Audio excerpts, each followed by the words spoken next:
Hello everyone, my name is Kyle Kumari. I'm a student of MA Home Science Extension and Communication from महिला महाविद्यालय Banaras Hindu university. आज मेरा topic है फोक media. ये हमारे कंटेंट्स हैं। फोक मीडिया में हम आज puppetry, folk theatre, folk song and fairs के बारे में पढ़ेंगे। सबसे पहले हम लोग जान लेते हैं कि फोक मीडिया होता क्या है। तो फोक मीडिया किन शब्दों से मिलकर बना है। फोक शब्द की उत्पत्ति जर्मन शब्द से हुई है। जर्मन शब्द यॉक से हुई है, जिसका अर्थ है लोग, यानी लोक मीडिया जनता की मीडिया है। एंड लोक कथाओं में किंवदंतियाँ का मतलब होता है लेजेंड्स, मतलब किसी महान व्यक्ति पर। और जो लोक कथाएँ हैं चुटकुले, कहावतें, पहेलियाँ, मंत्र, वेशभूषा, नृत्य, नाटक, गीत, लोकगीत, औषधियाँ, दीवारों पे लेखन जैसे प्रारूप शामिल होते हैं इसमें। दूसरी ओर इसे किन-किन नामों से जाना जाता है, तो इसे पारंपरिक मीडिया, स्वदेशी संचार प्रणाली, वैकल्पिक मीडिया, समूह मीडिया, कम लागत मीडिया आदि नामों से भी जाना जाता है। बेसिकली फोक मीडिया क्या होता है, तो ये ग्रामीण और आदिवासी लोगों के लिए उपलब्ध संचार का एक विभिन्न साधन है।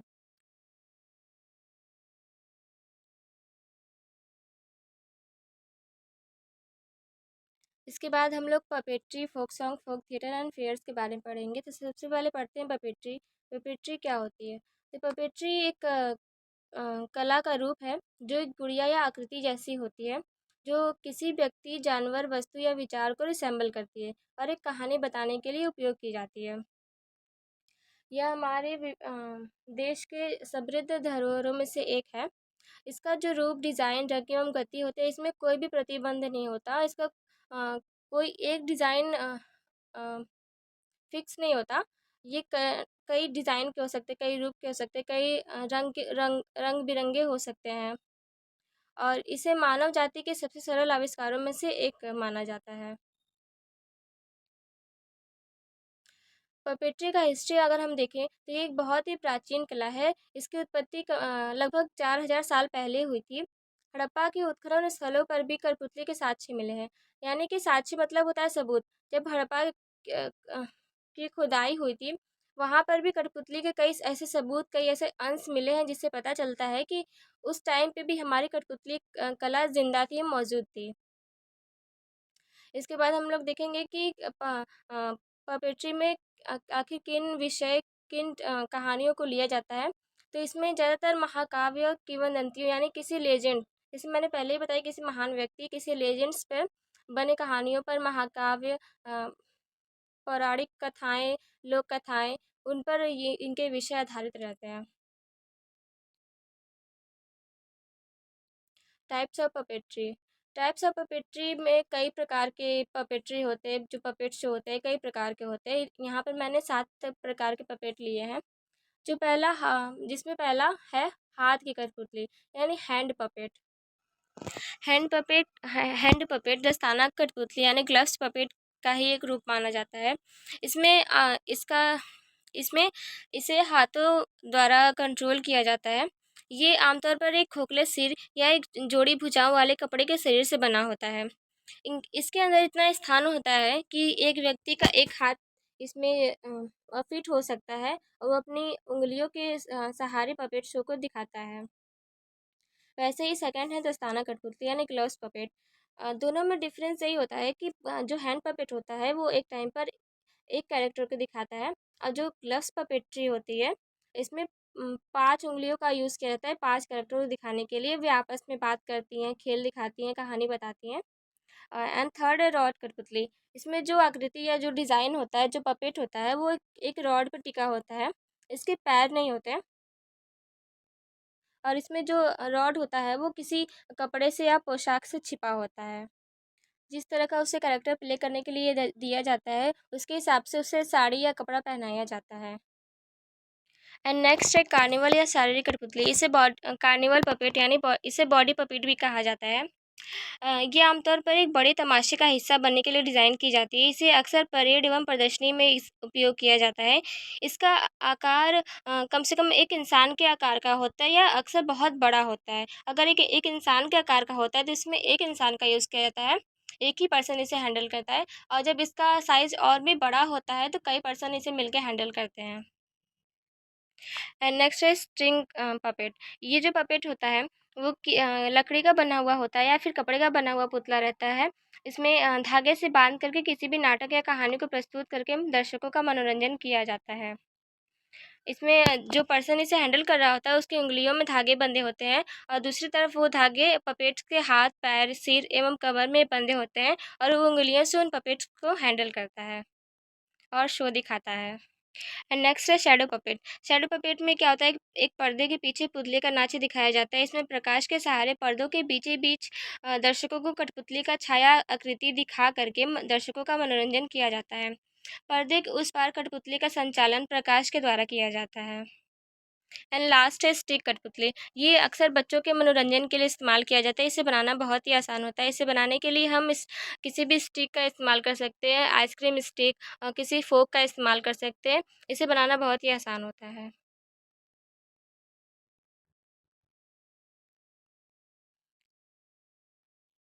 इसके बाद पपेट्स के नेम देखेंगे तो puppet names based on different place in India, यानी कि भारत के कई अलग क्षेत्रों में पपेट को अलग अलग नामों से जाना जाता है।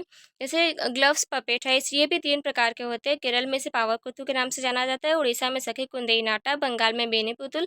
रॉड कठपुतली भी 3 प्रकार की होती है। पश्चिम बंगाल में पुतुल नाच, उड़ीसा में काटीकंदे एवं बिहार में यमपुरी। थाई कठपुतली भी 6 प्रकार की होती है। आंध्र प्रदेश में इसे थोलु बोम्मलता, कर्नाटक में तेलुगु गोम्मयाता, केरल में थोल पावाकुतु, महाराष्ट्र में चामयचे बाहुल्य, उड़ीसा में रावण छाया, तमिलनाडु में थोल बोमालटम के नाम से जाना जाता है। स्टिंग पपेट भी 6 प्रकार का होता है। असम में इसे पुतुल नाच, कर्नाटक में गोम्मयाता, महाराष्ट्र में कालासूत्री बाहुल्य, उड़ीसा में गोपालिली कुंडी, राजस्थान में कठपुतली एंड तमिलनाडु में बोमालटम के नाम से जाना जाता है। इसके बाद हम लोग बात करें advantage of puppetry art and why puppetry is dying, यानी कि पपेट्री आर्ट यानी कठपुतली कला के क्या क्या फ़ायदे हैं, क्या फीचर्स हैं इसके, एंड पपेट्री आर्ट क्यों आज के युग में मर रही है, क्यों इसका प्रभाव हमारे जीवन में कम हो रहा है, क्यों समाज में कम हो रहा है, इसे लोग देखना क्यों कम पसंद करते हैं। सबसे पहले हम लोग एडवांटेज देखेंगे। तो यह मानवीय भावनाओं को बढ़ाता है, प्रतिभागियों का ध्यान आकर्षित करता है, सीखने के लिए शिक्षार्थी में रुचि पैदा करता है। यह थोड़े समय में बहुत ज़्यादा ज्ञान प्राप्त कराता है। यह छात्रों को प्रेरित करता है कि सोच को और उनके सोच को उत्तेजित करता है। यह टीम वर्क में काम करने के लिए अवसर प्रदान करता है। इसके बाद why puppetry is dying, puppetry कला क्यों मर रही है। तो ऐसा क्या होता है कि आधुनिक युग में इसके संरक्षण का बहुत ही अभाव है। एंड इलेक्ट्रॉनिक मीडिया से जो प्रतिस्पर्धा हो गई इसके उसके बाद तो इसका प्रभाव और भी कम हो गया, क्योंकि लोगों के मनोरंजन का सबसे पसंदीदा साधन इलेक्ट्रॉनिक मीडिया हो गया है। लोगों को रामायण महाभारत की पौराणिक कहानियों को कठपुतली के बजाय इलेक्ट्रॉनिक मीडिया पर वीडियोस देखना, पिक्चर्स देखना ज़्यादा अच्छा लगता है।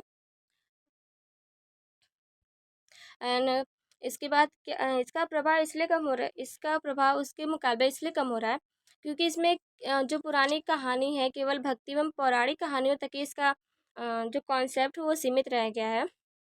बदलते समय के साथ कुछ नई चीज़ों को हमें शामिल करना चाहिए। आधुनिक सामाजिक मुद्दों को ये नहीं उठाती, और इसमें जो इसकी लिपि है, प्रकाश, ध्वनि, अन्य मंच प्रभाव, ये भी इसमें मॉडिफिकेशन नहीं है। नए ज़माने के साथ नई नई जो टेक्नोलॉजीज़ आई हैं उस उनका इसमें यूज़ नहीं किया जाता। जो फॉर्मेट पहले यूज़ किया जाता था वही आज भी यूज़ किया जाता है, इसलिए लोग इसे देखना बहुत ही कम पसंद करते हैं, क्योंकि लोग हर दिन कुछ नया देखना चाहते हैं।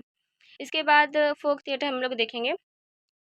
तो फोक थिएटर हमारे भारत में बहुत ही लंबे समय से चलती आ रही है। कई क्षेत्रों में लोग रंगमंच की एक लंबी विरासत है। भारतीय लोक रंगमंच स्थानीय संस्कृति के कई पहलुओं को चित्रित करता है, जैसे कि सामाजिक परंपराएं, विश्वास, प्रथाएं, कथाएं। जैसे फोक थिएटर क्या होता है कि जो हमारी पुरानी संस्कृति है, परंपराएं हैं, जो पुराने ज़माने से चलती हुई कथाएं हैं, प्रथाएं हैं, उन्हें एक रंगमंच के सहारे प्रस्तुत किया जाता है। उसे ही फोक थिएटर कहा जाता है। भारत में रंगमंच उतना ही पुराना जितना कि संगीत एवं नृत्य, जितना जितना पुराना हमारा संगीत है, नृत्य है, उतना ही हमारा पुराना यह फोक थिएटर भी है।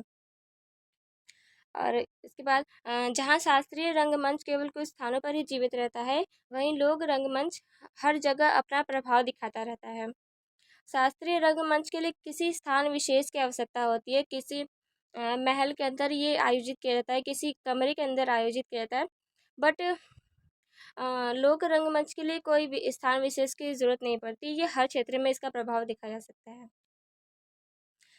इसने विभिन्न भाषाओं में आधुनिक थिएटर के विकास में भी महत्वपूर्ण भूमिका निभाई है।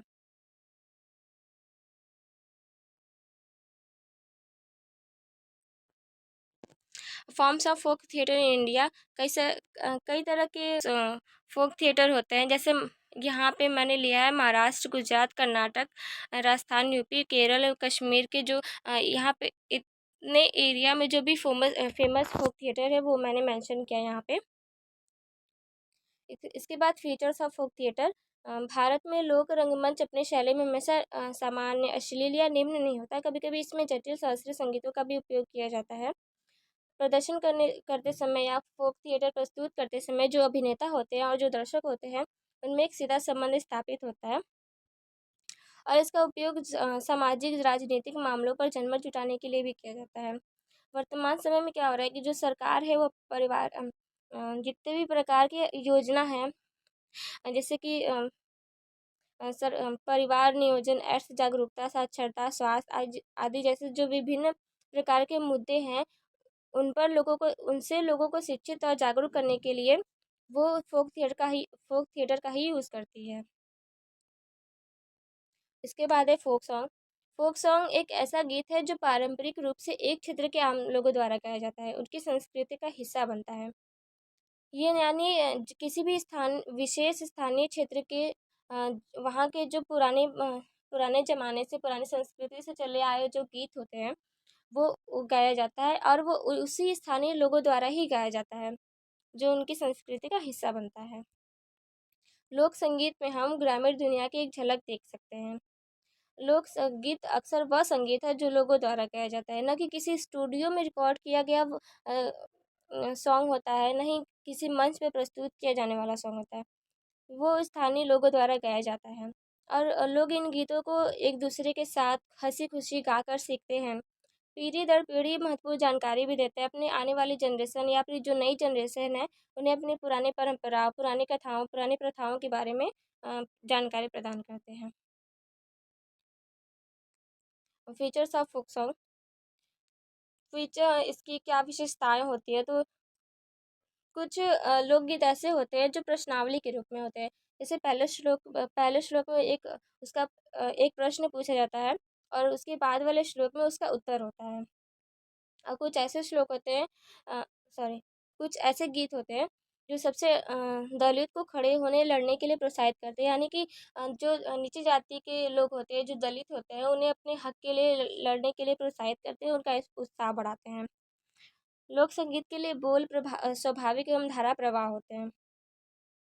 लोक संगीत का विषय क्या होता है, तो वो कृषि गीत, यानी किसान पे बने हुए गीत, खेती करते हुए गीत, खेती पे बने हुए गीत होते हैं। और एक जाति गीत, जाति विशेष के लिए गीत, क्षेत्र गीत, बाल गीत, देवी देवता गीत और स्थानीय गीत। स्थानीय गीत से हमारा मतलब होता है कि किसी विशेष स्थान के लिए किसी विशेष स्थान पर जो प्रसिद्ध गीत होता है, उसे स्थानीय गीत कहते हैं। जैसे कि हमारे अगर यूपी में देखा जाए, तो हमारे यहाँ कजरी और सोहर बहुत ही फेमस गीत है। ये हमारे यहाँ का फोक सॉन्ग है, जो हमारी बहुत ही पुरानी पीढ़ियों से चला आ रहा है। Importance of folk song in our culture. तो हमारे कल्चर में इसका क्या इम्पोर्टेंस है फोक सॉन्ग का, तो यह महत्वपूर्ण है क्योंकि यह हमें उस संस्कृति को देखने में मदद करता है जो हमारे पूर्वजों ने हमें दी थी। आदिम समाजों में हर जगह नृत्य, लोकगीत एवं अन्य प्रकार की कलाएं पाई जाती हैं। अलग अलग अवसरों पर अवसर के अनुसार अलग अलग लोकगीत गाए जाते हैं। जैसे हमारे यहाँ किसी के यहाँ बच्चा होता है तो सोहर गाया जाता है, हमारे यूपी में बहुत ही फेमस है। और शादी में शादी वाला गाना गाया जाता है।